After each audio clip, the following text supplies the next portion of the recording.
Class 12th 4th unit हम खत्म कर चुके थे। 5th एक बार फिर छोड़ रहे हैं, हम स्टार्ट कर रहे हैं यूनिट 6th। ठीक है, यूनिट 6th हमारी दो पार्ट हैं, ray optics and wave optics. पहले हम इसका पहला पार्ट शुरू करते हैं, रे ऑप्टिक्स। ठीक है, रे ऑप्टिक्स में हम लाइट से संबंधित अलग अलग फिनोमिनन पढ़ेंगे। पहला जो है हम सामान्य सा फिनोमिनन पढ़ते हैं, reflection of light. Reflection of light क्या है? व्हेन ए रे ऑफ लाइट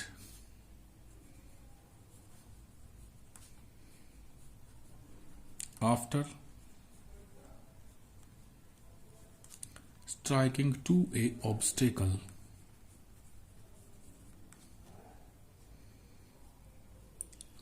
reflect back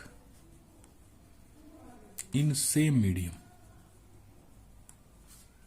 उसी मीडियम में वापस चली जाती है, then it is called reflection। इसे हम क्या कहते हैं? रिफ्लेक्शन कहते हैं। क्या होता है? मान लीजिए रे ऑफ लाइट आई, आने वाली रे ऑफ लाइट को हम कहते हैं इंसिडेंट रे। याद रखिएगा, क्या कहेंगे? Incident ray.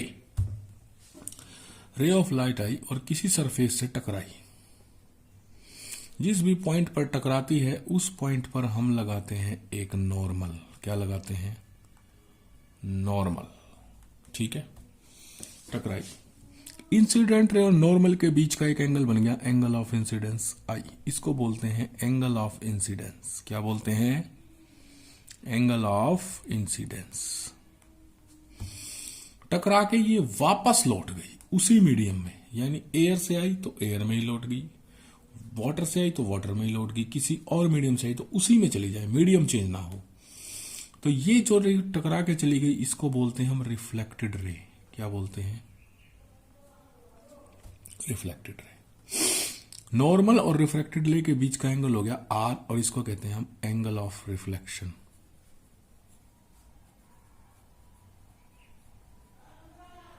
Angle of reflection. Clear है? बोलिए। तो यहां से हमारे पास क्या आ जाता है? In reflection angle I is equal to angle R. किसी रे ऑफ लाइट का आके वापस टकरा के उसी मीडियम में लौट जाना कहलाता है reflection of light. Angle of incidence और एंगल ऑफ रिफ्लेक्शन हमेशा क्या होते हैं? बराबर होते हैं। क्लियर है? बोलिए, आया समझ में?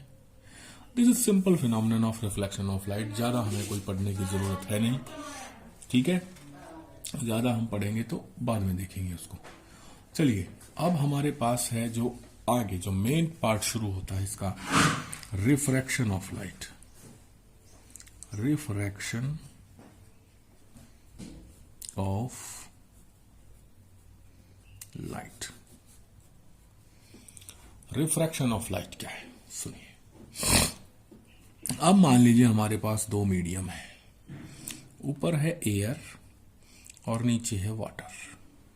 ठीक है, एक ray of light air medium में से आई, आने वाली रे को हम क्या कहते हैं? Incident ray. क्या कहते हैं? Incident ray. ठीक है, जहां टकराई वहां हम एक नॉर्मल डालते हैं, 90 डिग्री का एंगल बना देते हैं, सीधा काम हमारा, उसको कहते हैं नॉर्मल। क्लियर? इंसिडेंट रे और नॉर्मल के बीच का angle I, angle of incidence या इंसिडेंस एंगल। ठीक है, अब रे ऑफ लाइट गई कहां से कहां? ध्यान से समझिएगा, एयर से वाटर में। कहां से जा रही है? एयर से वाटर में। जानी तो चाहिए थी सीधी, लेकिन ये क्या होती है? अपने रास्ते से मुड़ जाती है। जो मुड़ गई उसको हम कहते हैं रिफ्रैक्टेड रे। रिफ्रैक्टेड रे। ये नॉर्मल और रिफ्रैक्टेड रे के बीच का एंगल आर, इसको हम कहते हैं रिफ्रैक्शन एंगल या एंगल ऑफ। क्लियर हो गया? बोलिए, ये है हमारे पास रिफ्रैक्शन एंगल या एंगल ऑफ रिफ्रैक्शन। यानी रे ऑफ लाइट जब एक मीडियम से दूसरे मीडियम में, ये तो मीडियम 1, मीडियम चेंज होना चाहिए, और ये मीडियम 2, एक मीडियम से दूसरे मीडियम में जाती है तो वो सीधी ने जाकर अपने रास्ते से थोड़ी सी मुड़ जाती है। ये फिनोमिनन क्या कहलाता है? Refraction of light. क्या कहलाता है? Refraction of light. ठीक है। व्हेन ए रे of light move from one medium to other medium,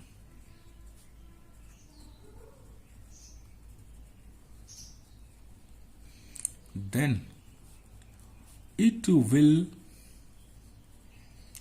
deviate from its path। ये अपने पाथ से मुड़ जाएगी। ठीक है। दिस फिनोमिनन इज कॉल्ड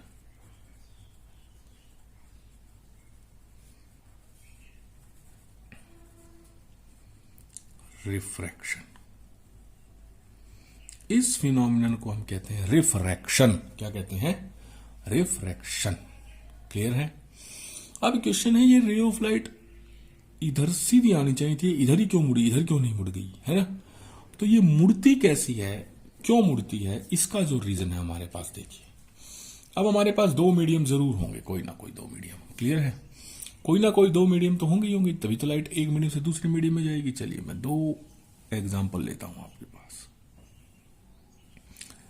ये लिया एयर और ये लिया वाटर। क्लियर? अब लिया हमने, ऊपर लिया ग्लास और नीचे लिया वाटर। ठीक है।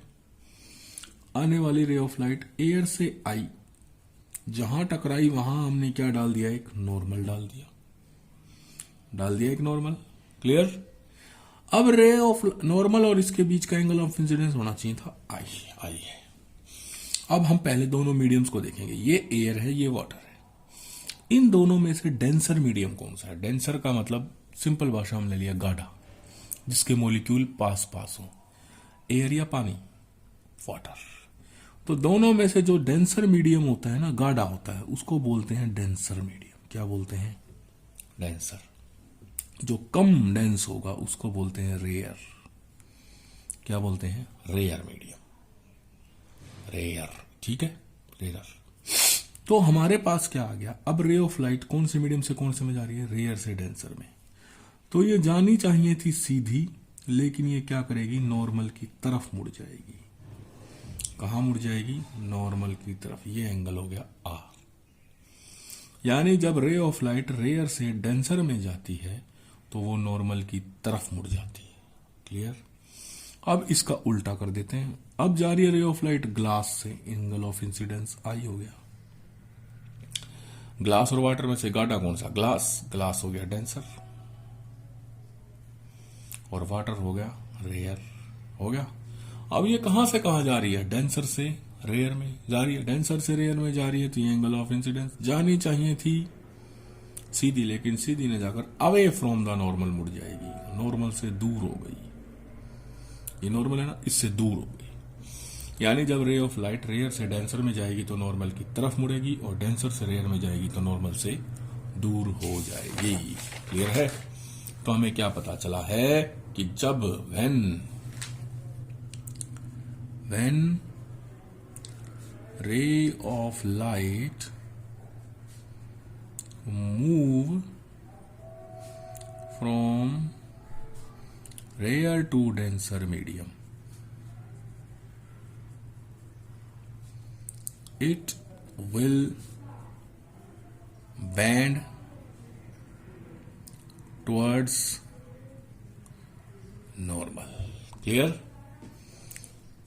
When ray of light move from denser to rare medium, ulta, it will bend away from normal. ये दिखाया हमने दिस इन फिगर 1। फिगर 1 में जैसा हमने दिखाया है ना, कि कहां से कहां रेयर से डेंसर में जाए, जानी चाहिए थी सीधी लेकिन इसकी तरफ मुड़ गई थोड़ा सा, डेंसर से रेयर में गई, जानी चाहिए थी सीधी लेकिन इससे दूर हो गई थोड़ा सा। ठीक है, क्लियर। इन फिगर 2 तो ये है हमारे पास रिफ्रैक्शन क्या है और किस तरह होता है। क्लियर। अब है हमारे पास law of refraction. Law of refraction clear है। चलिए देखते हैं। मान लीजिए एक रे ऑफ लाइट रेयर से डेंसर में गई, मीडियम 1 इसको कह दिया मैंने, मीडियम 2 इसको कह दिया। क्लियर है, हमें पता चल गया मीडियम 1 रेयर है, मीडियम 2 डेंसर है। इंसिडेंट रे, ये आई हुआ इंसिडेंट रे, ये डाल दिया हमने नॉर्मल। जानी चाहिए थी सीधी लेकिन रेयर से डेंसर में जा रही है तो नॉर्मल की तरफ मुड़ जाएगी, मुड़ गई। ये एंगल आर, ये एंगल ऑफ इंसिडेंस आई। ऐसा ही होता है। क्लियर। तो लॉ ऑफ रिफ्रैक्शन में पहली चीज क्या है, the incident ray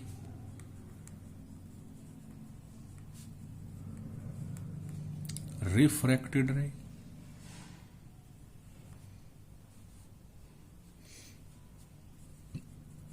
and normal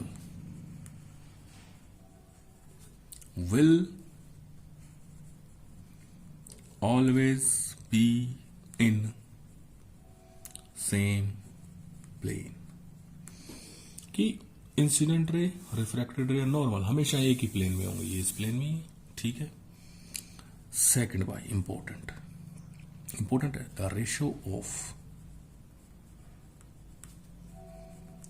sine of angle of incidence to sine of angle of refraction is constant and called refractive index. ठीक है, कि भाई ratio of sine of angle of incidence to the sine of angle of refraction. अब देखो इसको कैसे लिखना है, लिखना कैसे ध्यान से समझिएगा, ये जरूर समझ में आना चाहिए। मैंने लिखा है μ21, mu is called refractive index, mu is called refractive index.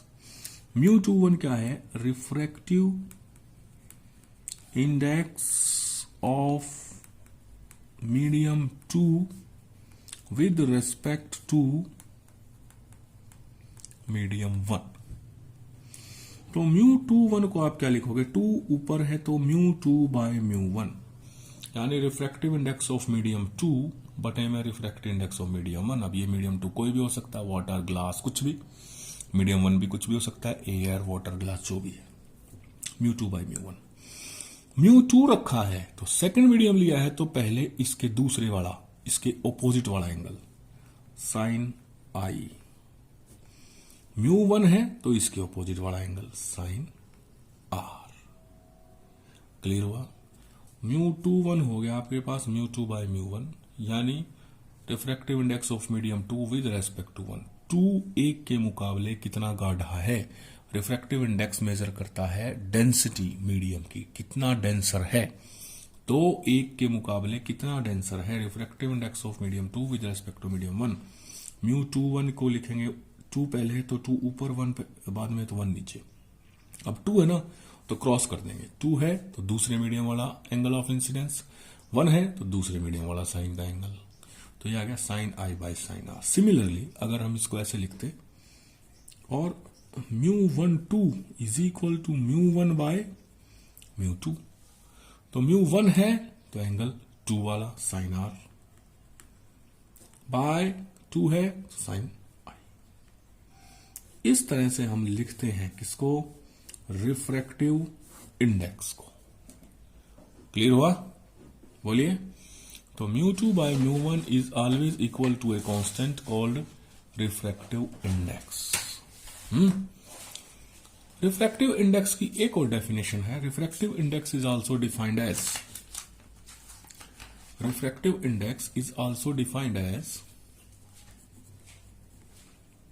refractive index mu is also defined as speed of light in air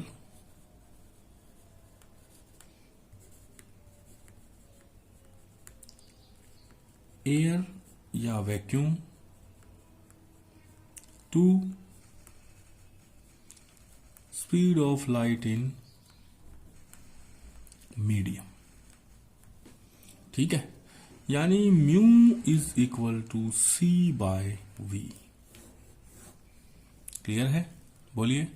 तो इस तरह से आप क्या कर सकते हैं कि आप ये बता सकते हैं कि क्या हम रिफ्रैक्टिव इंडेक्स को हम किस तरह से डिफाइन करेंगे। चले आगे। रिफ्रैक्टिव इंडेक्स डिपेंड किस किस पे करता है, ये इंपॉर्टेंट चीज है। Refractive index depend on number एक नेचर ऑफ मीडियम।